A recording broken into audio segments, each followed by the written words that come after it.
Good day, everyone. My name is Hayden Jamal of HaydenJamal.com of Motif Legend, back with another video, and today I'm going to continue the segment of the biggest mistakes that I made early on in my home studio recording career.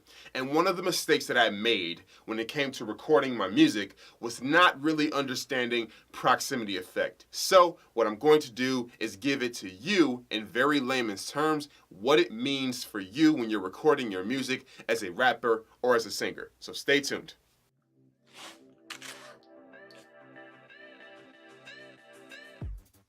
So the proximity effect, what exactly is it? So the easiest way that I can describe proximity effect to someone who may not know it is basically when you're getting an increase in your bass response because you are very, very close to the microphone in your recording. So what exactly does that mean? That basically means that when you're recording, your microphone is going to pick up a lot of that low end, so that very low end into your recordings. Now, for some people and for some records and for, whatever projects you may be doing, that could be what you're going for. However, the problem is that when you are recording your music, you're recording it from the standpoint of if I was standing in front of a person, maybe that was 4 or 5 feet away. A person that's standing, away from you is not going to hear as much bass as if you were right up in their ear. So think of the microphone kind of being like the ear.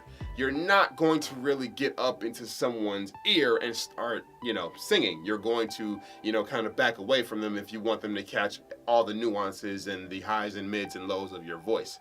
That's really what it's about. So early in my recording career, I used to, get up really close on this microphone and I would record my music and I would get a very, very deep response. Now, for some records, it would work really well, but most of the records didn't really come out right. Now, generally, proximity effect really works well when it comes to a directional microphone or when it comes to a cardioid microphone. If you want me to do a video on different patterns of microphones to give you a layman's terms on that, I can definitely do that.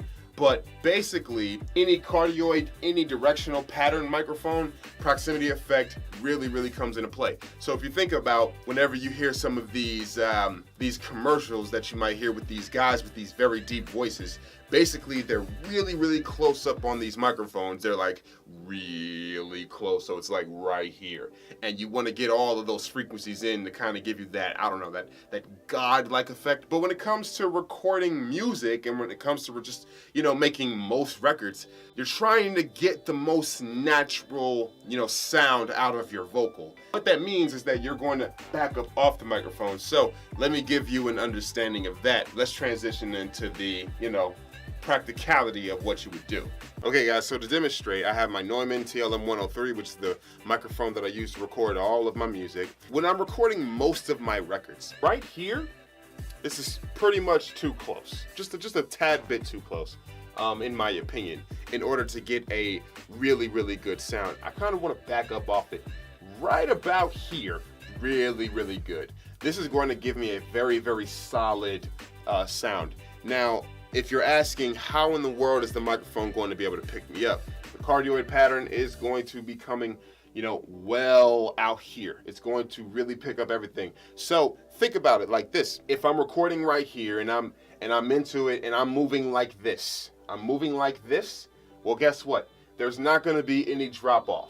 It's going to keep everything in place. It's not going to sound all off when I start moving around. So if you were really, really close up onto the microphone, it would be very, very different.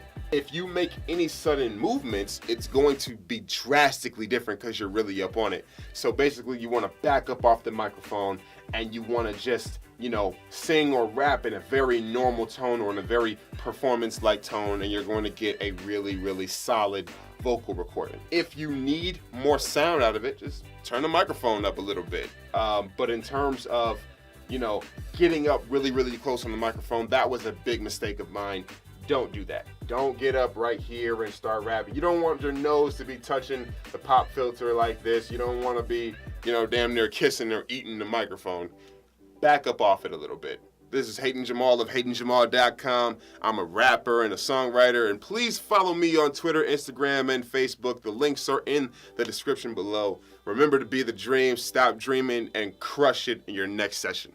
Ain't no need for all the texting, blue or green, but I seen the message. Time and money are the same thing, so when it come to both, you're best to respect it. I can come off as a sarcastic bullshitter in a false fashion. Some say I'm arrogant as hell, I just think y'all got no passion. Tongue game like Jimi Hendrix fingers, on the grind putting on for the city. Shout out girls who's bartending with a big old booty with the big old titties. Got an old school flow with an old school dance, crispy.